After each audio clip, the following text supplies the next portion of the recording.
The guest clean paradox. You know this one instantly. Your house has looked the same for weeks, maybe months. You step over the same pile, ignore the same corner, tolerate the same dust. Then someone texts, "We'll be there in 30 minutes. Suddenly, you become the fastest cleaner alive. Floors get wiped, cushions fluffed, clutter shoved out of sight. The paradox is that we don't clean for ourselves. We clean for imagined judgment. We give guests the version of our home we secretly want to live in, then quietly return to discomfort once they leave. The overwhelm avoidance paradox. This paradox keeps houses messy the longest. The mess feels so big that you do nothing at all. One dirty plate feels pointless when the sink is full. One folded item feels useless when the basket is overflowing. The brain interprets unfinished as failure, so it avoids starting. But the stress doesn't disappear. It hums in the background. Avoiding cleaning feels like rest, yet it keeps your nervous system stuck in low-grade alert. The worse before better paradox. You finally decide to clean, and everything immediately looks worse. You pull items out to organize them, you empty drawers, you spread things on the floor. Now the room looks like chaos, not progress. This paradox tricks people into quitting halfway and assuming they've failed. In reality, disorder is the visible middle stage of order. Every deeply clean space passes through a temporary mess, but most people mistake that stage for regression. The productive procrastination paradox. You have something important to do.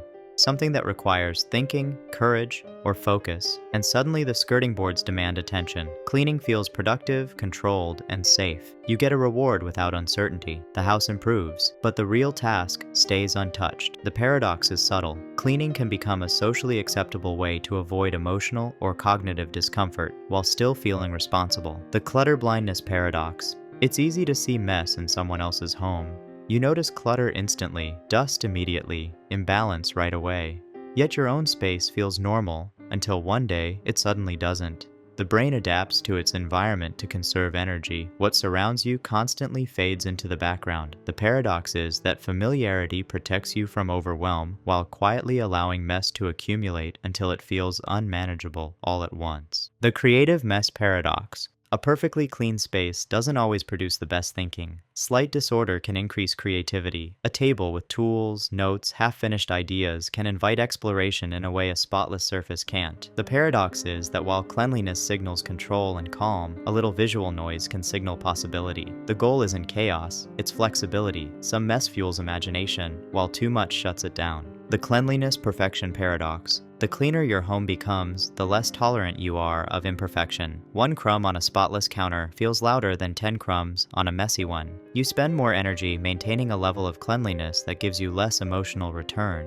The paradox is that beyond clean enough, effort rises while satisfaction drops. Cleaning stops serving life and starts demanding it.